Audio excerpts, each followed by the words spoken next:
Hello, അനിയത്തി vacation നാട്ടിൽ വന്ന ദിവസങ്ങളിൽ തന്നെ എടുത്ത വീഡിയോ ആണ് കേട്ടോ. ഇന്ന് ഈ വീഡിയോയിൽ കാണുമ്പോഴത്തേക്ക് അനിയത്തി വീട്ടിലില്ല. അമ്മച്ചിയും അനിയത്തിയും കൂടെ പപ്പാടെ വീട്ടിൽ പോയേക്കുവാണ്. ആന്റിമാരോ അമ്മായിമാരോ അല്ലെങ്കിൽ സഹോദരിമാരോ ഒക്കെ സിസ്റ്റേഴ്സ് ആയിട്ടുള്ളവർക്ക് അറിയാം, അവർ വീട്ടിൽ വെക്കേഷൻ വന്നാൽ അവരുടെ കൂടെ നമ്മളിങ്ങനെ ബന്ധു വീടുകളൊക്കെ വിസിറ്റ് ചെയ്യാനായിട്ട് പോകണം. അനിയത്തി അമ്മച്ചിയും കൂടെ പപ്പാടെ വീട്ടിൽ പോയേക്കുവാണ്. അവരിന്ന് ഉച്ചയ്ക്ക് വരത്തുള്ളൂ. രാവിലെ എഴുന്നേറ്റപ്പോഴേ എനിക്ക് അതിയായ ആഗ്രഹം, അതായത് ഹൃദയം ഇങ്ങനെ വല്ലാതെ കൊതിക്കുന്നു എന്ന് പറയത്തില്ലേ, എന്തെങ്കിലും പുസ്തകം എടുത്ത് വായിക്കാനായിട്ടൊരു തോന്നൽ കേട്ടോ.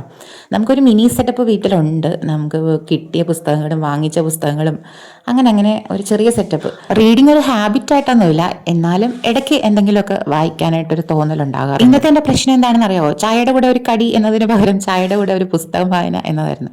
ചായ കുടിക്കണം, പുസ്തകം വായിക്കണം, പുസ്തകം വായിക്കണം, ചായ കുടിക്കണം. അങ്ങനെ എന്തായാലും തപ്പി ഒരു പുസ്തകം കണ്ടുപിടിച്ചു. മഴവില് വായിച്ചു തുടങ്ങിയതേ ഉള്ളൂ കേട്ടോ. മഴവില് അല്ലെങ്കിലും സൂപ്പറാണല്ലോ.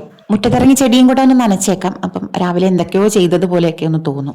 തൊട്ടടുത്ത ദിവസം തന്നെ രാവിലെ ഞാൻ അനിയത്തി പപ്പാടെ വീട്ടിൽ നിന്ന് വന്നതിന് ശേഷം അടുത്ത ട്രിപ്പ് ഞങ്ങൾ പ്ലാൻ ചെയ്തിരുന്നത് എൻ്റെ വീട്ടിലോട്ടാണ്, അതായത് എൻ്റെ ഹസ്ബൻഡ് വീട്ടിലോട്ട്. കൊല്ലത്ത് ഹസ്ബൻഡ് വീട്ടിലോട്ട് പോകാനായിട്ട് ഞങ്ങൾ ചേർത്തലയിൽ റെയിൽവേ സ്റ്റേഷനിൽ രാവിലെ 6 മണിയോടുകൂടെ എത്തി കേട്ടോ. ഇവളുടെ കൂടെയുള്ള യാത്ര ഞങ്ങൾക്ക് എപ്പോഴും സ്പെഷ്യലാണ് കേട്ടോ. കാരണം ആളെ അങ്ങനെ കിട്ടത്തില്ലല്ലോ. വല്ലപ്പോഴും ഒരു വെക്കേഷന് വരുമ്പോഴത്തേക്ക് കിട്ടുന്ന ഫോട്ടോസും വീഡിയോസൊക്കെ തന്നെയാണ് ആളുടെ കൂടെയുള്ള ഓർമ്മകൾ. ദൂരെ യാത്രകൾ പോകുമ്പോഴേ നമ്മൾ എപ്പോഴും വെളുപ്പിന് ഇറങ്ങുന്നതായിരിക്കും നല്ലതെന്ന് പലപ്പോഴും എൻ്റെ യാത്രാനുഭവങ്ങൾ പഠിപ്പിച്ചിട്ടുണ്ട്. കാരണം നമ്മൾ ചെന്നെത്തുന്ന സ്ഥലത്ത് അത് രാവിലെ ചെല്ലുകയാണെന്നുണ്ടെങ്കിൽ അവിടെ നമുക്ക് ആ ഒരു ഫുൾ ഡേ സ്പെൻഡ് ചെയ്യാനായിട്ട് പറ്റും. 8:15 ഞങ്ങൾ ശരിക്കും പറഞ്ഞാൽ കൊല്ലത്ത് എത്തി കേട്ടോ. അവിടുന്ന് ഒരു ഓട്ടോ പിടിച്ച് വീട്ടിലോട്ട് പോവുകയാണ്.